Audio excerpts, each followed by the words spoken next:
할렐루야. 5월 23일 화요일 새벽 기도를 시작하겠습니다. 사도신경으로 우리의 신앙을 고백하시겠습니다. 나는 전능하신 아버지 하나님 천지의 창조주를 믿습니다. 나는 그의 유일하신 아들 우리 주 예수 그리스도를 믿습니다. 그는 성령으로 잉태되어 동정녀 마리아에게서 나시고 본디오 빌라도에게 고난을 받아 십자가에 못 박혀 죽으시고 장사된 지 사흘 만에 죽은 자 가운데서 다시 살아나셨으며 하늘에 오르시어 전능하신 아버지 하나님 우편에 앉아 계시다가 거기로부터 살아있는 자와 죽은 자를 심판하러 오십니다. 나는 성령을 믿으며 거룩한 공교회와 성도의 교제와 죄를 용서받는 것과 몸의 부활과 영생을 믿습니다. 아멘. 찬송가 304장 찬양하시겠습니다. 찬송가 304장입니다.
오늘 우리 주신 하나님 말씀은 구약 성경 사무엘하 21장 1절에서 14절까지 말씀입니다.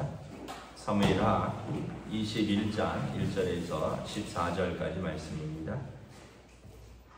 다 찾으신 줄 알고 저 여러분들이 한 절씩 교도하도록 하겠습니다. 사무엘하 21장 1절부터 14절입니다. 다윗의 시대에 해를 거듭하여 3년 기근이 있으므로 다윗이 여호와 앞에 간구하매 여호와께서 이르시되 이는 사울과 피를 흘린 그의 집으로 말미암음이니 그가 기브온 사람을 죽였음이니라 하시니라. 기브온 사람은 이스라엘 족속이 아니요 그들은 아모리 사람 중에서 남은 자라. 이스라엘 족속들이 전에 그들에게 맹세하였거늘 사울이 이스라엘과 유다 족속을 위하여 열심히 있으므로 그들을 죽이고자 하였더라. 이에 왕이 기브온 사람을 불러 그들에게 물으니라. 다윗이 그들에게 묻되 내가 너희를 위하여 어떻게 하랴? 내가 어떻게 속죄하여야 너희가 여호와의 기업을 위하여 복을 빌겠느냐 하니 기브온 사람이 그에게 대답하되 사울과 그의 집과 우리 사이의 문제는 은근히 있지 아니하오며 이스라엘 가운데서 사람을 죽이는 문제도 우리에게 있지 아니하니라. 왕이 이르되 너희가 말하는 대로 시행하리라. 그들이 왕께 아뢰되 우리를 학살하였고 또 우리를 멸하여 이스라엘 영토 내에 머물지 못하게 하려고 모해한 사람의 자손 7사람을 우리에게 내주소서. 여호와께서 택하신 사울의 골 기브아에서 우리가 그들을 여호와 앞에서 목매어 달겠나이다 하니 왕이 이르되 내가 내주리라 하니라.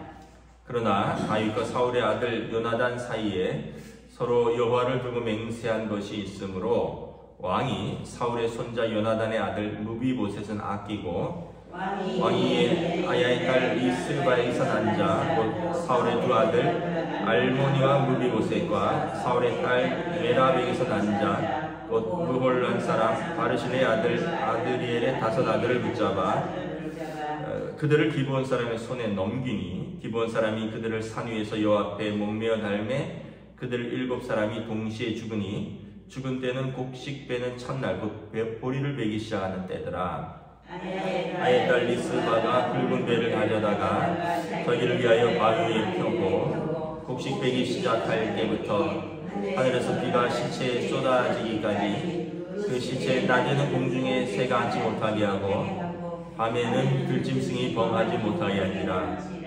이에 아야의 딸 사울의 첩 리스바가 행한 일이 다윗에게 알려지매 다윗이 와서 사울의 뼈와 그의 아들 요나단의 뼈를 길앗 야베스 사람에게서 가져가니 이는 전에 블레셋 사람들이 사울을 길보아서 죽여 블레셋 사람들이 벳센 거리에 매단 것을 그들이 가만히 가져온 것이라.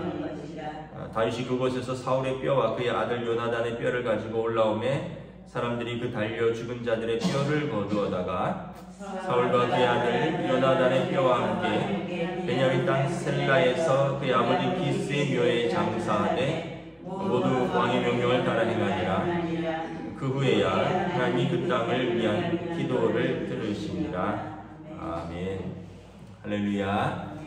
하나님께서 오늘도 우리에게 하루를 또 선물로 주셨습니다. 은혜와 평강이 가득한 복된 시간 되시기를 축복합니다. 오늘 말씀은 조금 이제 어떻게 보면 다윗의 역사 속에서 어떤 시기였는지는 좀 정확하게 알지 못하는데 3년 동안 기근이 있었다라는 것이죠. 그래서 예전에는 기근이 있고 뭐 또 가뭄이 들고 이러면 우리가 뭐 전통적으로 그러잖아요. 뭐 하늘이 노했다. 또 그래서 어떻게 보면 뭐 왕이 비 오기까지 뭐 기우제를 지냈다 이런 내용들이 있는 것처럼 다윗 왕은 하나님께 물어봤죠. 어찌하여 당신의 백성들이 사는 이 땅에 3년이나 기근이 듭니까? 이랬더니 하나님께서 사울과 그의 집안이 기브온 사람들의 피를 흘렸다는 거예요. 2절을 보면 기브온 사람은 이스라엘 족속이 아니요 아모리 사람 중에서 남은 자고 이스라엘 족속이 전에 그들에게 맹세하여 그들을 죽이지 않기로 했는데 사울과 이스라엘과 유다 족속이 사울이 이스라엘들을 위하여 열심으로 그들을 죽였다는 거죠. 그래서 결국 그들의 억울함과 그들의 눈물과 호소가 하나님께 닿았다는 것입니다.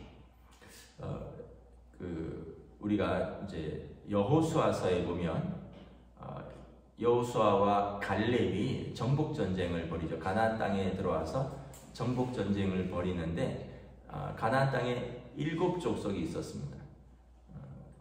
뭐 여러분들은 뭐 다 외우실 필요는 없는데 헷기야가 브히어라고 해서 헷, 기르가스, 아모리, 가나안, 브리스, 헷기야가 브히어, 히위 족속, 여부스 족속 이렇게 7족속이 있었는데 그들을 진멸하라 했거든요. 그들과 함께 살지 말라. 그런데 이 아모리 족속 중에서 기브온 사람들이 이제 꾀를 내었죠. 자기들이 멀리서 온 사람들처럼 이렇게 옷을 남루하게 하고 피곤한 기색을 하고 그리고 여호수아와 이스라엘 장로들에게 나와서 우리는 당신들과 화친하러 왔다. 그러니까 이제 전쟁에서 뭐 승리를 잡아가고 땅을 계속해서 확장하던 중에 여호수아와 이스라엘 장로들이 그들의 화친 제의를 그냥 받아들입니다. 뭐 자기들은 이 땅만 있으면 되니까 하나님께서 이 땅의 사람들을 몰아내라고 했는데 뭐 인근 지역 나라들까지 탐할 필요는 없거든요. 근데 기브온 사람들이 사실 속인 거죠. 아모리 족속의 사람들이고 그 땅에 사는 사람들인데 이스라엘에게서 생명을 보존하려고 이제 멀리서 온 것처럼 하고 화친을 조약을 맺는데 여호수아와 그리고 그 백성이 화친 조약을 맺습니다. 그들을 살려두기로. 근데 나중에 알고 보니까 속은 거죠.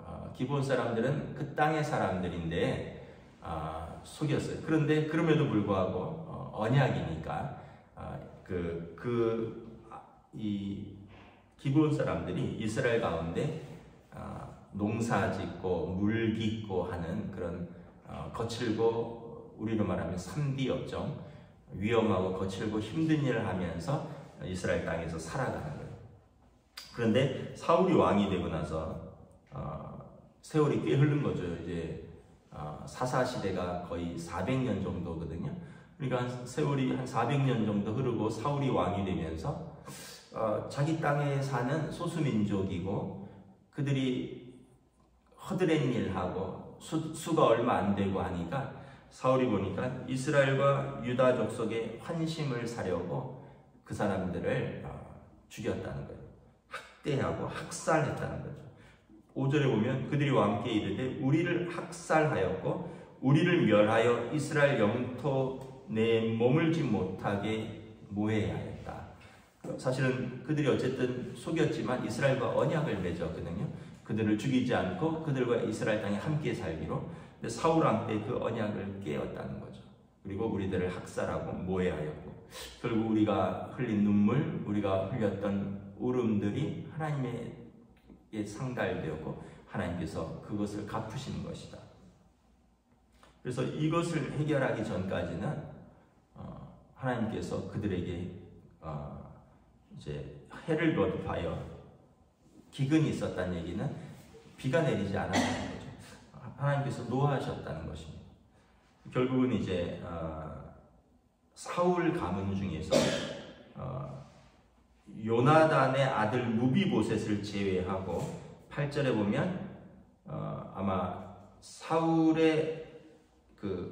사울과 그의 부인 중에 아야의 딸 사울과 리스바에게서 난 두 아들 알모나와 무비보셋, 또 다른 무비보셋입니다. 사울의 아들, 사울의 손자가 아니라 그들과 그리고 사울의 딸, 첫째 딸이죠. 메락에게서 난 자, 멀리 사람 바르실레의 아들, 아드리엘의 5 아들을 붙잡아서 그들을 이제 쉽게 얘기하면 대속함으로 자기 아버지와 그의 백성의 죄를 대속하도록 내어주고 그들이 죽음으로 이것들을 해결을 했다. 이런 내용입니다. 우리가 여기서 두 가지를 알 수 있습니다. 첫째는 뭐냐면 성경에서 약한 자들을 괴롭히면 하나님께서 응징하신다는 거예요. 약한 자들이 성경에서 대표적으로 나와 있죠. 고아와 과부와 나그네입니다. 고아는 부모가 없는 아이들이고요. 과부는 그 당시 이제 남편이 없어서 생존하기 힘든 사람들, 그리고 나그네, 이방인들, 객을 말하는 거죠. 그들을 학대하면 하나님께서 그들의 눈물과 그들의 호소를 들으신다는 거예요. 근데 이 땅에서 보면 사람들이 마음이 강팍하고요. 가난한 자들, 고아와 과부와 나그네에 대한 긍휼이 없습니다. 조금 있다고 무시하고요. 조금 배웠다고 무시하고요. 그리고 조금 높은 자리에 있다고 하대하고요. 어떤 걸 보면 알 수 있냐 하면, 여러분, 우리나라에 사는 외국인 노동자들, 또 뭐 조선족들, 탈북민들, 이런 사람들 보면 우리가 무시합니다. 딱 보면 알잖아요. 동남아에서 온 가난한 사람들, 까마잡잡하고 키 작고, 그 다음에 뭐 사투리 쓰고, 조선족 사투리 쓰고, 탈북민들 북한 사투리 쓰고 이러면 우리가 마음으로부터 무시하잖아요. 대놓고 무시는 안 해도. 이게 하나님 앞에서 잘못된 거라는 거죠. 그리고 또 여러분, 노동자들, 또 이 땅에서 여러분 소수이고 이 땅에서 학대받는 사람들을 교회는 항상 그들 편에 있어야 됩니다. 근데 교회가 기득권층처럼 그런 사람들을 우리가 압제하고 그런 사람들에게 손가락질 한다면 하나님께서 우리와 함께 하지 않는다는 거예요. 예전에 여러분 성영경 목사님께서 우리 교회에 오셔서 설교하실 때 그런 말 했죠. 말씀하셨죠. 하나님의 임재가 어디에 임하느냐? 두 가지를 얘기했죠. 첫째, 예배 가운데 임재한다. 예배 가운데 하나님께서 임재하신다. 두 번째는 약한 자들을 도울 때 하나님의 임재가 있다. 가난한 자와 고아와 과부와 나그네들을 도울 때 하나님의 임재가 있다.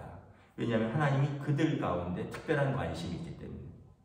그래서 여러분, 안 믿는 사람들, 사회는 강한 자들의 편입니다. 강한 자들이 목소리를 내고, 강한 자들이 약자들을 휘두르고, 강한 자들이 약한 자들을 무시하는데, 교회는, 하나님의 나라는 반대로 가야 돼요. 우리는 섬기는 자가 되고 약한 자들의 편에 서야 됩니다. 강한 자들은 가만히 있어도 잘 살고 잘 먹게 돼 있어요. 약한 자들의 편에서 그들을 도와줘야 되죠. 그렇지 않으면 여러분, 그거 우리가 생각할 때 아니 남의 일인데 뭘 이렇게 생각할 수 있는데, 남의 일이 아니에요. 여러분들 가운데, 여러분들의 자녀들 가운데, 여러분들 친척들 가운데 언제 그분들이 고아가 될지 알 수 없습니다. 언제 그분들이 과부가 될지 알 수 없습니다. 언제 여러분들의 가족이나 친척들이 여러분 갑자기 가난해질지 알 수 없습니다. 언제 여러분 우리가 나그네가 될지 알 수 없습니다. 제가 미국 가서 4년 살았잖아요. 완전히 이방인이 무시당하고요. 말이 잘 안 통하니까 주류 사회에서 일할 수도 없고요. 백인들이 유색인종이라고 무시하고요.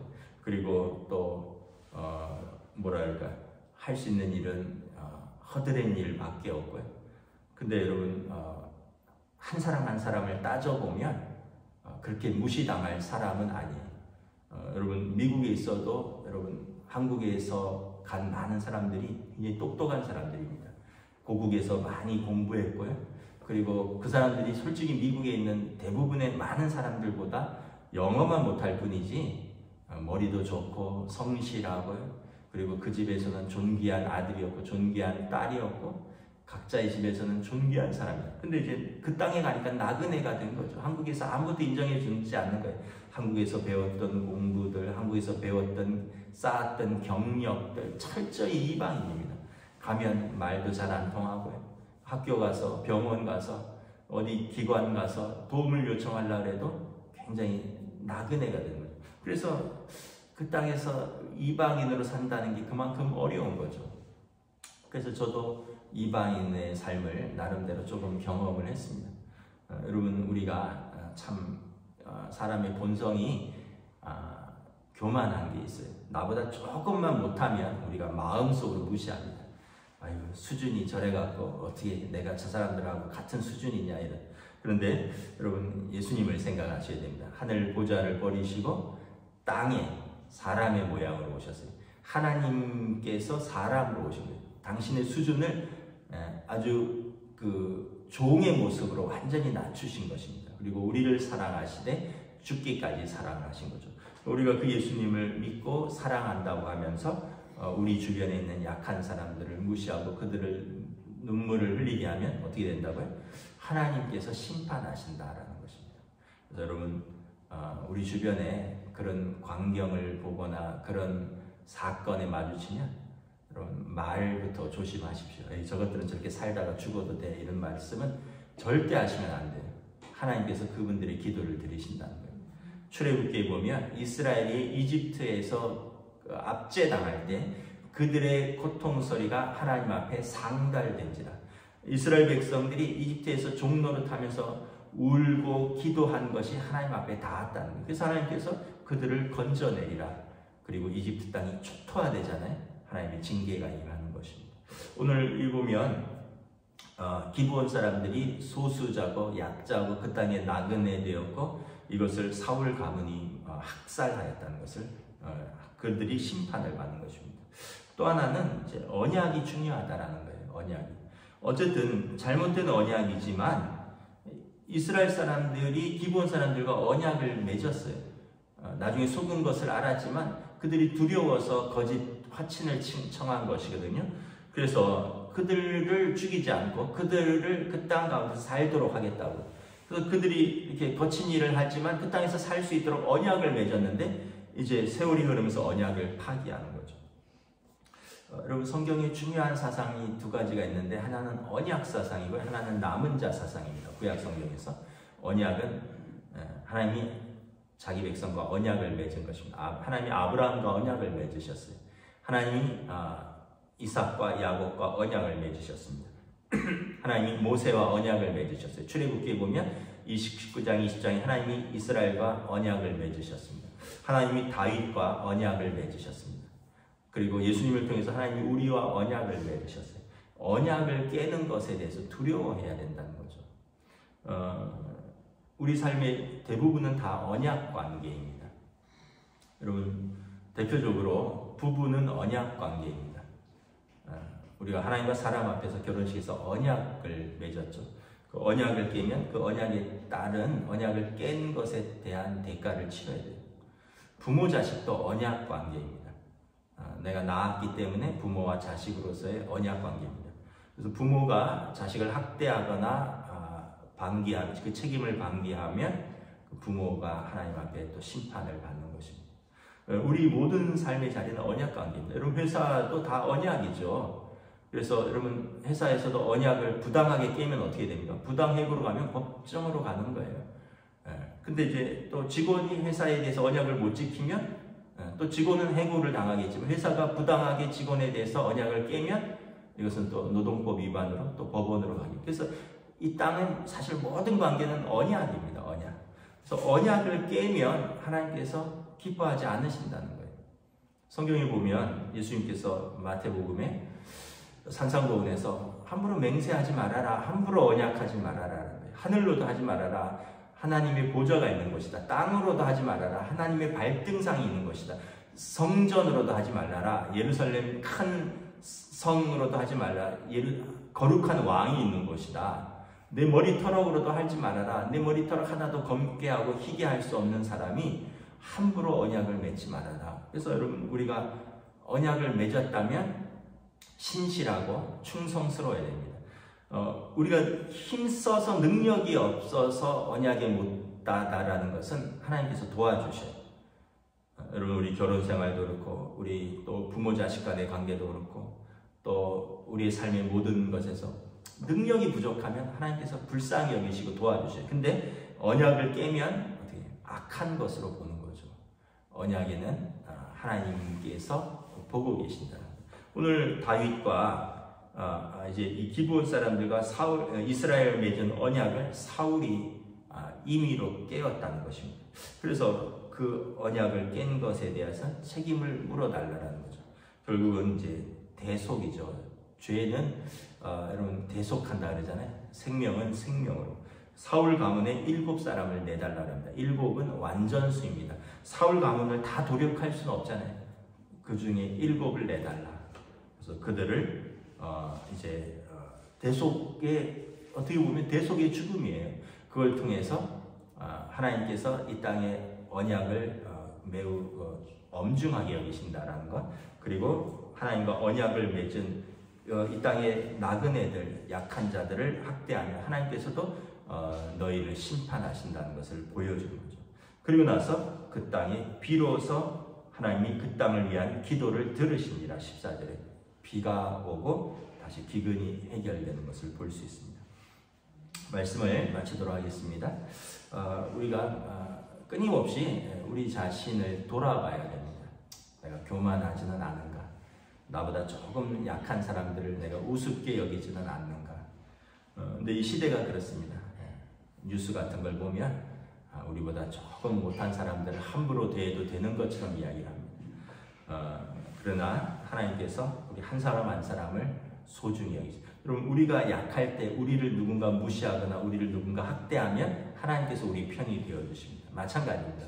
우리보다 약한 사람들을 우리가 학대하고 무시하고 그들에게 눈물을 흘리게 하면 하나님이 그들 편에 서 계시다는 것을 아셔야 되는 거죠. 늘 하나님의 형상을 가진 사람으로서 하나님의 성품과 하나님의 언약을 붙들고 살아가는 저와 여러분 되시기를 주님의 이름으로 축복합니다. 기도하겠습니다.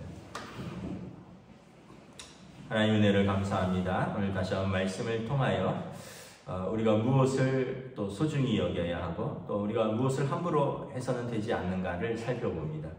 우리 주변에 있는 약자들, 고아와 과부와 나그네와 또 가난한 자들, 병든 자들, 우리가 그들을 함부로 여기고 그들을 무시하고 그들을 학대한다면 하나님께서 그들의 기도와 눈물에 하나님께서 친히 응답하신다는 것을 알 수 있습니다. 또한 우리 사이에 있는 언약은 우리가 함부로 언약을 맺어서도 안 되지만 또 언약을 맺었다면 이것을 신실하고 충성스럽게 지켜가야 할 책임이 우리에게 있다는 것을 깨닫습니다. 오늘 우리 삶의 모든 자리에서 우리보다 약한 자들이 있습니다. 또 우리 삶의 모든 자리에서 우리가 맺은 언약들이 있습니다. 하나님 앞에서, 사람 앞에서 언제나 그 언약에 충성스러우며 또 우리에게 주신 사람들을 우리가 사랑하고 돌볼 수 있는 넉넉함과 또 은혜를 허락하여 주시옵소서. 감사를 드리오며 우리 주 예수 그리스도 이름으로 기도드리옵나이다. 아멘. 하늘에 계신 우리 아버지, 아버지의 이름을 거룩하게 하시며 아버지의 나라가 오게 하시며 아버지의 뜻이 하늘에서와 같이 땅에서도 이루어지게 하소서. 오늘 우리에게 일용할 양식을 주시고 우리가 우리에게 잘못한 사람을 용서하여 준 것 같이 우리 죄를 용서하여 주시고 우리를 시험에 빠지지 않게 하시고 악에서 구하소서. 나라와 권능과 영광이 영원히 아버지의 것입니다. 아멘.